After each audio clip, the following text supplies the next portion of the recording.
YouTube, what's going on, guys? Thank you guys for checking out this video. If you clicked on this video, it's because you want to grow as a barber or as an entrepreneur, or maybe you are thinking about becoming a barber and you want to get some insight, or you feel like you've kind of hit a peak and you need some motivation, some inspiration. There's some amazing barbers in this video who are going to show you guys, that they're six-figure barbers. Not just that, but how they did it. And I think that's where the gems are. And these are one of the topics that we don't talk about enough. We talk about health enough. We talk about happiness a bunch. But one thing we don't talk about in the barbering industry too much is about building wealth. And listen, leave the IRS things out of the comments. It doesn't matter. All these guys have receipts. They're good with the IRS. They don't care if the IRS is watching. These guys own houses. They can go to the bank and get a loan. They can leverage and build real wealth, man. So hopefully you guys enjoyed this video. With that being said, man, let's get started. And yeah, show love to these six-figure barbers, man.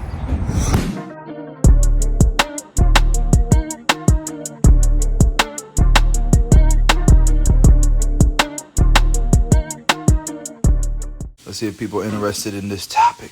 What's up, bro? What's up, bro? How you doing, Chris? Doing good, doing good. Yeah, so I'll start off by telling you to see if you even think me showing my receipts are worth the time. But basically, I'm not claiming to be a six-figure barber. And before the comments start, I know my forehead is big as. All right. So I'm trying to log into my TurboTax right here. So long story short, while I try to get in here, I graduated from barbering school in 2019. I graduated in February of 2019. I was building my arsenal. So even once I was licensed, I got licensed right away. I was taking the money I was making and investing into clippers and all that stuff still. I opened up my first studio in June. I opened up in June of 2019. From June of 2019 to December, cutoff time, right? I made $27,000. I know that's not much. I know that's not six figures, but that's 6 months, brand new, just opening up shop. So this year I claimed 64, and I only deducted I think 8,000 or something like that. So basically, long story short, I just bought a house out here. And if you guys get on Zillow or Trulia, you will see, you guys will laugh at what we can buy out here with 300 grand compared to what you can buy. I just bought a 1,500 square foot home. It's a decent home. Underwriting over here is ripping you up right now because there's people buying houses cash. We live near a spot called Hood River, Oregon. And you got like Halle Berry owns a house out there. Kevin Costner owns a house out there. A bunch of big names. So people's pockets are deep out there. So what's happening is all the people from out there are coming over this way because we're like 15 minutes away, and they're buying up all the houses. So the point I'm trying to make, and kind of what I meant by, I know it's not a motivation thing, but like just to kind of give people some hope and why it's so important what you preach, is I would have had no shot at a house, man. They would have if I didn't have receipts for everything, I would have had no shot. I'd still be renting a little ugly ass studio here, and because I kept the receipts and because I listened to your advice, I was able to get a house, man. And I beat out, man. Yeah. So this is how crazy the market is out here. We lost 2 offers in a row, bro. We were willing to offer with the inflation clause up to 375. We got blown out, bro. Somebody came in 380 cash. 380, yeah. God, yeah, that's how this is. It's insane. And so this last house, basically, it was listed at 325. We ended up paying almost 360,000 for it, bro. It's insane. Underwriting ripped us apart. They were like dissecting everything. They don't like everything. They don't like 99s. They don't like Schedule C's. Like, people don't realize that. They'll tear you up. They're like, okay, we saw you had a deposit come in for this much. Prove where that came from. So then you tell them, okay, on blah blah blah date, I made that much. Well, then they want to see the app that you use showing that you had that many appointments that day, or some sort of literally paper trail, bro. They ripped me up. They were like on me. My biggest thing is I'm not claiming to be a six-figure barber, so I don't have receipts to show that because I'm not one. But I just want to let people know that I beat out a $325,000 cash offer. Man, it's something to be proud of, bro. That's why I feel like these conversations are so important, man, because it's literally just a decision and getting informed so that you can put yourself in the position. You know what I'm saying? Yeah. And a lot of these people, all they got to do is call a CPA, and they could be in a place where they could purchase a home, but they don't know better. That's another thing. Do you have a CPA? If you don't, the TurboTax thing, okay, because you're killing yourself taxes. And I can even show you who she is, bro. Okay, like, man. This is all real right here. The Dallas over here. Good for you, man. Congrats, bro. That's a major move. You've been barbering 2 years? A year and a half, yeah. Bro, you're already leagues ahead of barbers who've been doing this for a decade, bro. So congrats, man. Let's see. Let's get Blake. Let's get Blake in here. What's up, Blake? How you doing, man? What's up, brother? How you doing? Doing good, doing good. So are you a six-figure barber? Yes, sir. I'm actually trying to pull up the receipts right now on my laptop right now. That's machine Let's dinner. get it. Let's go. Where you from? Fort Lauderdale, Florida. There it is. That's what's up. Florida barbers. Yes, Hey man, don't sir. get me started. People get mad when I start raving about Florida barbers. Nah, don't do it to him. Don't do it to him. We prove ourselves already, bro. We good. Yeah. How long you been in the industry, man? I've been going on in the industry 7 years, 8 years. Okay, cool. Yeah, I'm at about a high month about 16,000, low month Nice. about 11,000. There you go. So your income will fluctuate, obviously, because of, you got life, you got seasons and stuff. More so seasons, yeah. $11,000 to $16,000 a month is like your kind of like, where you're averaging. Yeah. So like Yeah. my low month is kind of like Where you're like ranging. summer. Yeah, I'm ranging it. Yeah. So like this is like That's amazing. I don't really hit the low months like that, but usually around Christmas time is when I jump into the 16s. Cool. So on average, probably like in the middle, 13 grand a Yeah. month. How many years were you in the industry when you started to get to that six-figure income? I think I started at six figures about I've been in about 7 years. I'd probably say about 5 years in. Nice. Congrats, man. 5 years in, yeah. That's from you cutting hair, because somebody just asked, is that from booth rent? Nah, that's all cutting here. I don't own a shop. I actually don't want to own a shop right now. Let's go. I charge I start at $50 for a cut. Y'all can check my profile. This is not me making stuff up. I start off at 50 for a cut. Blake, you know what's crazy, bro? People were commenting the last time I did this that a barber cannot make more than a barbershop owner. And this is proof, guys. Trust me, there are shop owners that are not making six figures. Trust me. That's a fact. That's a fact. My goal is not to be the richest barber in the world. I just need to provide for my family and get a big house like you, bro. How long did it take you to get to six figures? I feel like my second year, if I was not at six figures, by the third year for sure I was at six figures. Was a lot of this from YouTube, or was a lot of this from No, I'm talking about cutting hair. I didn't start my YouTube channel until I owned 2 barbershops. Wow. Yeah. Do you have a CPA? Yes, I do. My sister. Yo, damn. You got lucky, bro. You got luck. How many clients do you cut a day, would you say? My goal is to cut at least 10. At least 10 At a least day. 10 a day, right? And Yep. And that's $50 a cut. That's at least $500, right? Right. And how long do you take per client, would you say? 45 minutes. 45 minutes. That's amazing, bro. Amazing. Congratulations, man. That's dope. You should be very proud of yourself. We got my dog Drew coming on now. Drew the barber. What up, bro? What up? What up, man? Hey, man, do you have receipts, bro? Does this qualify? Let me see. Woo! Hey, let's go.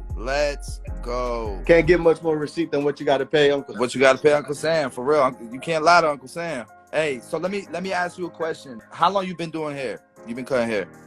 This is 19 years now. 19 years. And when did you start? 19 years, bro. It was really hard to make six figures. So, like, I'm not going to lie to you. Like, I was listening to what you were just saying earlier. And, like, when you got in the game and how you were able, year 3, you were already, making, the six figures. For me, it was much different. When I started back in the day, the first barbershop I worked at, the price for a haircut was $8.50. Yeah.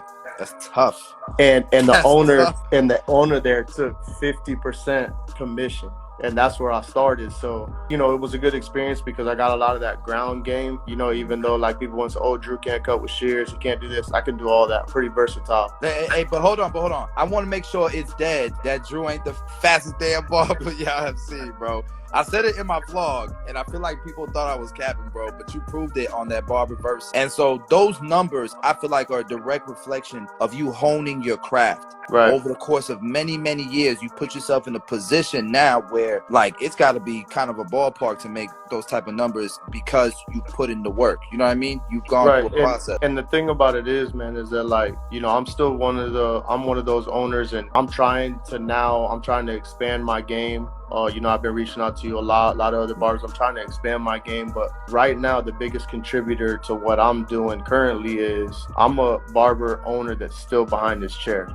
So I'm still the first one in. A lot of times I'm still the last one out. I'm still grinding with my team, still putting in these type of numbers. So, I still enjoy it. You know what I mean? And how do you do it though, Drew? 19 barbers in. I've worked with a lot of barbers who have lost their passion. Like, I think it's common. It's very, very common that people start to lose their Right. passion. How are you keeping your passion, bro? Bro, to be honest with you, it's the kids and the family, honestly. You know, they just keep me going. You know, it just keeps me, I just keep wanting to do more. You know, and I've always told people, like, you want to sit down and hear my story. You know, I don't have the saddest story in the world, but I grew up poor, bro. You know what I mean? I know what it's like to not have anything. And I just, you know, what keeps me going is knowing that my kids will never have to go through that. Yeah. You know what I'm saying? Congratulations, Drew, all your success, bro. For real. Appreciate you, bro. Let's get Cody on, because Cody, man, I've watched Cody's journey, bro. I've watched it. I've watched the struggle from the beginning. My dog Cody he's gone through a lot. You've gone through a lot of challenges. You know what I mean? And so you're saying this is gonna be your first year with making six figures? Yeah. So this is my first time like getting on live. So I think this is I just got paper. This is my last taxes. So income was just under 70,000. Yep. 69,000. And I live in upstate New York. So for COVID, we were closed for like 3 months. Mm. So that's 70,000 with 3 months off. Oh wow, yeah. And then this year, at the beginning of the year, I stopped working 6 days and now I work 5. Now I raised my prices in February 1st. And ever since, I've been making I got it right in front of me. I've been making like $2,200 a week. Wow. I do own a shop, but The majority of your income is definitely cutting hair, right? yeah, I took a lot of people, probably say it's bad business, but with my barbers, I took a long-term approach. So like, you kind of know I did that like academy thing at my shop. Yep. In New York, you can take on apprentices. So I just took on apprentices and pretty much just taught them for a really small fee. You could tell, bro, I haven't had a haircut in like 8 weeks. I'm the same way, bro. Look at me. Yeah, I got my son right here. I just had a kid today. He's 6 weeks old. Oh, congrats, man. That's major. Yeah, but how good does it feel, man, to be in a position where you're going to be able to provide for your kid? And it's crazy because, like, my family, Drew said, I don't got the saddest story, but the big thing I always heard growing up, especially when I was in my early, like, adult life, I'm 26 now, but, like, I heard from, like, my mom and stuff, like, oh, we'd help you if we could. I wish I could help you. And, like, to me, I want to be able to just tell my son, like, I will help you. Yeah, definitely, man. How long have you been in the industry? It'll be 4 years in July. 4 years in July, and you're now in the place. When did you open your own shop? Your first shop? June of 2019. 2019. Amazing, man. Amazing. What would you attribute to your growth? How would you say you got there from the beginning to now? Honestly, I just learned really early on to just not have an ego or not really let my ego get in the way. I only worked at one barbershop before I opened up. The shop owner was like killing. I think he's probably the highest. I know he makes more money than me. He's probably the highest earning barber in my area still. It's because people like him and he treats people well. Yeah. That's what I tell people coming up now that I've been teaching. And that's one thing about you, Cody, man. Like your success is not on accident, bro. So keep putting in the work, man. Let's get Face the Barber on here. What's going on, man? What's up, brother? So I was the barber Cody worked for before he opened the damn.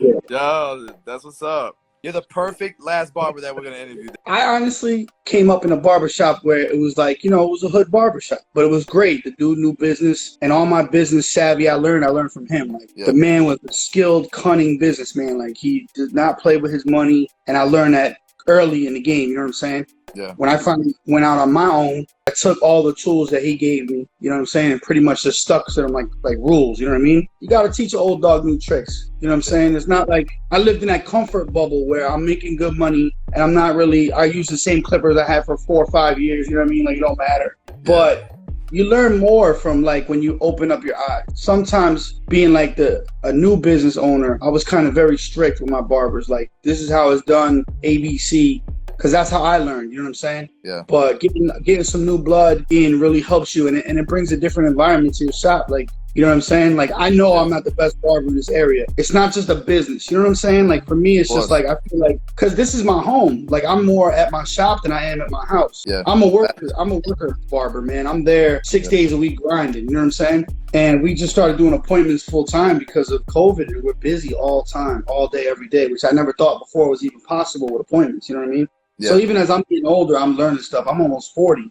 And I've been doing this 17 years, 16 years, and I'm still learning. Barbering got me everything, bro. Barbering got me out of trouble. Barbering saved my life. Barbering got me my house, my business. It put me in a position to feed my family. It put me in a position to help others feed their family. Yeah. And to me, that's what it's all about. You know what I mean? Like, I'm just a blue-collar dude. I don't mind getting up and grinding every day. I used to hate the appointments because if I see 8 cuts there, I'm trying to do 6 of those 8 people. You know what I'm saying? Like, I'm gonna get these guys. You know what I'm saying? Let me ask you a question. So obviously you're making more than 6 figures annually. Obviously you got receipts, you bought your house, all that good stuff. What were you charging most of this time that you were making 6 figures a year? Bro, no lie, I'm still charging like 20 for a cut, 25 for a beard. But with the appointments, I've noticed like people like, so if I charge a guy 25 for a cut, and because I'm giving him an appointment and he feels like he's getting right in, right out, a lot of people are giving 40. So you feel like your average ticket has gone up just because you offer appointments? Yes, I do. Wow. And what are your time slots set up at? 30 and 40 minutes. Okay. So if you get a haircut and a beard, 40 minutes. And then you try to squeeze walk-ins in as well. Yeah. I try to get it's gotten to the point now where, like, because of COVID, I got QR codes everywhere all over the shop. Got it. Hey, man, thanks for being on the live. I appreciate it, man. All right, you guys have a good night. All right, guys. So that was tonight's session of 6 Figure Barber Talk.